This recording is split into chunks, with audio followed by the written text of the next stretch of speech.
Welcome to the Tactics Talk video for the Everton game at home on Monday. Sam, thank you for joining me. What is your take on the game before we do get into the teams?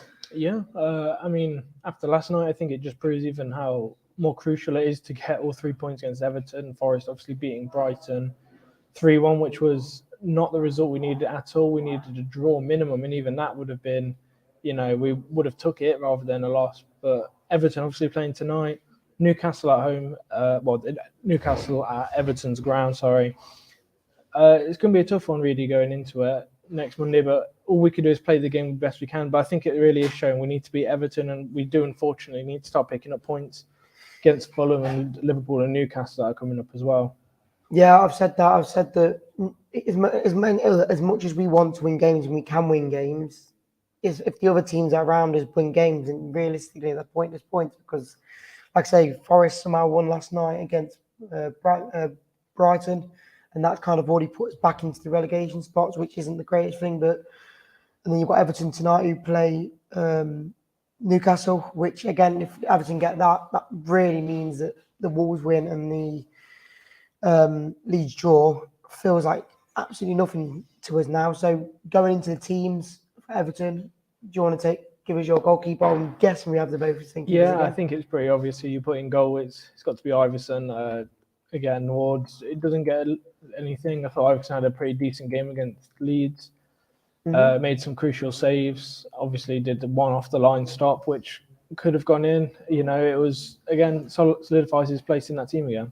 Yeah, I'm going to just go straight in and put my team in there as well with Iverson because I think since he's come in, he's been just next level other than Ward.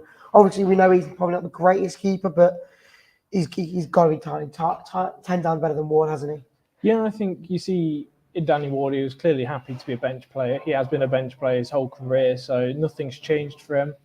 He's sat on the bench past 10 years, done it at Leicester, done it at Liverpool, and when he got the chance, he didn't take it. Iverson, 25, 26 years old, he's took it a little bit. If he stays with us next season, that'd be great, but, he deserves his place in that starting 11, really. Yeah, I completely agree. Again, if we had the likes of Iverson in from even halfway stage of the season, we probably could be a lot higher in the table by now, just with goals conceded. But defence, Sam. Well, let's get into it. I will kick off being a bit weird. Left back, Thomas for me. I'm going to put Luke Thomas as left back. If you ask me, I don't really think that Christensen had a good. I think he was definitely one of our worst players. Yep. Against Leeds. I thought it was very hot-headed. And their goal did come from a little bit of, cross on that side where he wasn't defending. He was too attacking for me, which is, again, maybe how he's been taught to play. But against Everton, for me, I would just have someone... Again, I'd just give him the first 45 minutes. Thomas, if he's not having the best game, then swap it around. But Christensen was way too hot-headed. And I like the passion in that, but passion is not really what, wins us games. It is calmness, and I just didn't see any calmness from him. So that's my reason for putting Thomas in there for Everton.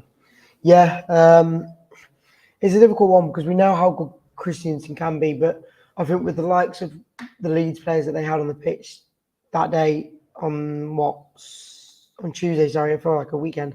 Yeah, on Tuesday, there were so many players which he had to deal with, and I don't think he could handle it. Maybe it was actually that's because of his youth, I don't know, but he just couldn't.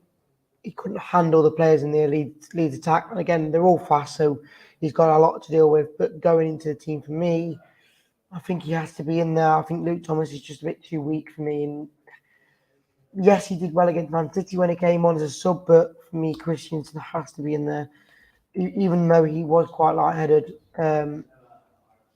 against Leeds. I think you've got to put your best 11 in. Yeah, don't get me wrong. If Justin's back, I may be a contender. I do like Christensen, don't get me wrong. And I'm not saying Thomas is definite for the full game, at least 45 minutes or a good amount from him from the Man City game, where for me, it's tough to say our best team, really. And I'm not saying anything wrong against Christensen. I thought he was just too hot-headed. And yeah, Thomas, he's not looked as good, but I saw him against Man City. And for me, I just think Christensen was way too hot-headed, and that's not what we need right now. We need to pick up points. Yeah, right back. Obviously, Ricardo's still injured, so he can't go there. Any change there, or I'm guessing you'd be I'd putting... still stick with Castagna at right back. I thought he had a decent little game against Leeds. Nothing too much to do for himself, but that's usually a good sign when you don't know to play too much. Nothing wrong, nothing good. Average game, still our best option at right back at the moment. Yeah, I agree. It's a hard one because as much as people, I don't know, I rate Castagna? I'm not too sure. I feel like he always gives you as much as he can, so you don't really fault him. But I don't know. I would maybe in the summer, if we do stay up, I would maybe go for a new right back because, like we know, Pereira isn't the fittest at the moment. He keeps getting injured. So is Castagna our starting right back going into next season? If in the Championship, most likely, but in the Prem, I would go forward with getting a new player in right back. But I think the only option you have at the moment is Castagna, so that's why I'm going to probably go put him in. But Yeah. he's done well again. He scored that goal against Wolves to get the winner. So maybe he can do a bit more of that going forward, like you say, going up and down the pitch, which is hopefully good to see. But defence, Sam? Again, I thought apart from Christensen for Leeds, the defensive line was fine. So again, I'd stick with Soyuncu and Fies. To be honest, I did say before the game I thought they might be a bit too hot-headed together, but they actually looked pretty solid. So, I'll happily admit that I was wrong, and I'll happily put them back in the team for Everton. It's a shame to see Souttar not in the team, because I thought he has been playing pretty decently. So we could even do a back five, but we've just beat Wolves with this formation, and we just drew to Leeds away with this formation. So I'd stick with playing a familiar backline. So I'd keep Soyuncu and Fies in there. Yeah, I agree. Like I say, you put Souttar back in, didn't you, against Leeds? Maybe if he did go, maybe if he was in there, we would have not conceded that goal that we did against Leeds, because it was a pretty poor defensive goal to concede, like I say, near post and as well, ball went up right over them with our defence. So it wasn't the greatest of goals to concede, but like you say, Soyuncu's done brilliant the last two games, or last three if you count the Man City game. So he's got to stay in there for me. But I am going to be the other way around. I am going to put in Souttar with Soyuncu this time. I don't know. I think FaZe puts enough in, but he does make some dangerous tackles, like you say, and against the likes of Everton with Damari Gray and whatnot. I think they'll get a lot of fouls otherwise. So for me, Souttar does get in there for me, just because of the height as well. I think he can block a lot of DCL's attacks if he does get in Calvert-Lewin for Everton, but even if it's not him, there's still a lot of threat in the Everton attack. So Yeah. for me, Souttar goes into that back line for me. Maybe we'll see it, maybe not. Depends on how they change it up, depends how they tactically set up, like we're talking about now. Personally, looking at, obviously we're going to be a bit of a loss with Nacho. I think it's all but confirmed that he won't be playing for Everton. Yeah. I think that's pretty obvious. You don't really pull your groin like that and come back 6 days later. So there's going to be a little bit change, but this, for me, my lineup would be fairly similar. If we move to midfield, obviously we'll move it around from this formation that we've got going on. My first central midfielder I would put in there, I think we all know who it's going to be. It's Samari. He does solidify his play. I know it's weird saying that, but he does solidify his place back in the team again. For me, he was man of the match against Leeds. I don't understand when people say he wasn't good. I think they've been on a couple of the sherries, to be honest with you, really, because I thought he was definitely our better player. And like I said, I won't be afraid to say it. Like I said, a few months ago, I said he's not Premier League quality, hasn't been good enough. But new manager, Dean Smith, comes in, he turns around. Samari's had 2 good games on the bounce. So yeah, he's back in the team for me, and he is a box-to-box player, and that's how we've been playing him. You saw his tackles against Leeds. You saw his attacking threat against Leeds. I said to you that even if he made a rash tackle, he wouldn't be doing it in the final third. He would do it in a halfway line or in their half, whereas Tielemans and that would be making those fouls in our half, which wasn't really acceptable. So for me, Samari, he does solidify his place as my first centre midfield. Yeah, I agree. I'm going to be exact same with you, because again, I gave him man of the match with against Leeds, because I'd say yes, there's still a few dodgy passes in there, but everyone does that. So even Yori at times against Leeds wasn't the greatest passing, but again, the times he just got the ball and moved forward with the ball and took a load of players on, for me, he's gone up a quality, and he's obviously getting picked for a reason in starting 11 because Mendy's not getting in there when we thought he'd be a first name on this team sheet. Yeah, Mendy, again, I think Mendy has featured in all 3 of Dean Smith's games since coming in, and he's done a solid job at the back. He is a defensive midfielder, and I think Dean Smith's right to take Mendy out of the team because we don't need defensive midfielders at the moment. We do need attacking threat. And Samari, look, he's not a defensive midfielder. He's a box-to-box midfielder, so he can do both. Yeah. So for me, I would just have someone who can attack just as well as they can defend. And it's weird saying that because he hasn't done it all season. But then Rodgers' effect, as soon as Dean Smith comes in, he's, like you said, you've probably put him as contender for 2 man of the match games in the past two games. Yeah. So for me, Samari would be I put him as a right. Yeah, I'd leave him there, and then just left of him, the left central midfielder. I struggle to see it, but I saw a lot of mistakes from Tielemans. So I am going to put Tielemans in there as my. But for me, he only gets the first 45 minutes if he's playing bad. Again, he had 1 shot against Leeds that went in, obviously disallowed. Great shot, but he did nothing apart from that, really. I didn't see him do any good tackles. I saw him give the ball away a lot. I saw him do a lot of sloppy tackles.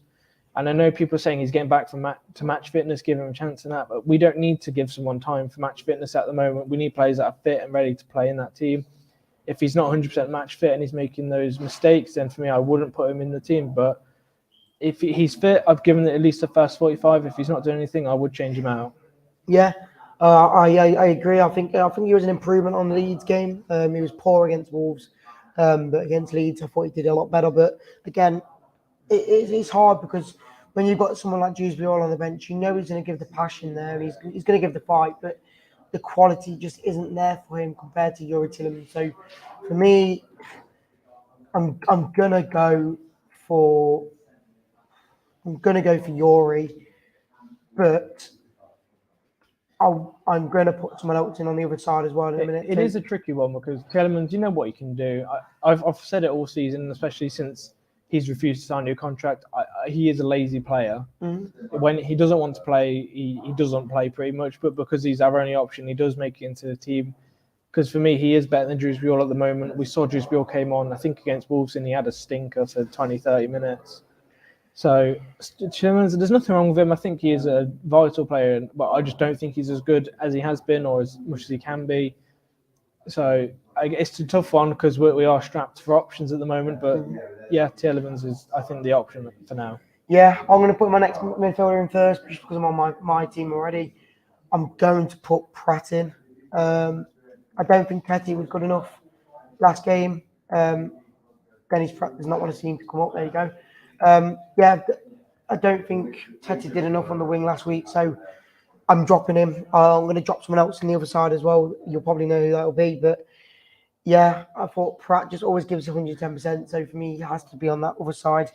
And it's a bit more narrow, but again, Tielemans and Pratt can still be down the wings a lot more and get the cutbacks in as well. So for me, Pratt is going to be the next midfielder. Yeah, I think that team's pretty decent. Obviously, I think you're going to put Maddison as Cam for the next game. I might as well just add him in there now. So I'm just saying that because I know that team's very midfield heavy, which I don't think there's anything wrong with that. But personally, I think if we're going to play that, we do have to be very quick down the middle, and we need to not let Christensen and Castagne, if that's the left back, right back, push up as high as they did against Leeds, because that was we got caught on the counter attack one too many times, and the Leeds again. We said both teams, either team could have won it, so a draw was probably the fair result in the end. But if we're going to get caught out like that, if we're playing through the midfield, we have to be careful and keep it slick and counter attacking through the middle and not counter attack on the wings. For me, my next position, obviously, I'd move. You can move whichever one, either left or right. But Maddison, Cam for me as well. Put him back in there. Thought he had a good last half an hour against Leeds. His first 6 minutes was pretty poor, but he did come to life a little bit more when the substitutions were made. Yeah, a central attacking midfielder, so just ahead of Tielemans and Samari. Again, Maddison, he does get his place in the team. He is a crucial player. Obviously, he got the assist for the Vardy goal. So he works his way back into the team. And I think that's all you can say about Maddison. He just, like I said, his first game after a sick bug at the weekend, and he's got an assist in the only goal we score. So what else can you say? Yeah, I must admit, I don't think Madison had the greatest of games. I don't know how he got man of the match for Leicester. I'm not too sure, but he's just the quality you need. Obviously, he did make the pass to Vardy's goal, like you say. So he is the creative part in the team. I thought Kell was just as good in doing that when he was on the pitch. But obviously, he's injured now, so we can't even be using him in the team. But yeah, Madison just has to be in that side, doesn't he? Yeah, I think it's pretty obvious. Even if Nacho's fit, you play Nacho as your striker. There's no news that he's 100% out, but I feel like we would have heard something by now if he was 100% fit. They clearly don't know what's wrong with Nacho, so you can only assume. If it's a groin, you can only assume he's probably out for the best part of the rest of the season. You won't see him till the next year, which is a massive blow for us because he has been a very, creative striker for us. But yeah, so we'll just see. Where do you put your strikers now, Reedy? So I'm going to be bold here.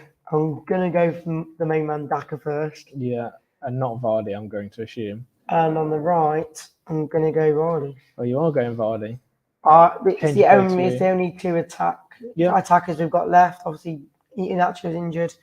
As much as we've said that we don't really use Vardy and Daka together, we've seen the last two games when Daka and Vardy have been on the pitch late on, we've created chances, and the last few games have been a lot more attacking than we have been defensively. So for me, you've got to go all out attack, and like you said, you've got to be fast up front. So one of them makes a run, or one of them waits back and tries to look for the other run, the runner of Vardy or Daka. So for me, both people have to be up there for me, and I'm not going to go wingers because both wingers have been pretty poor last game.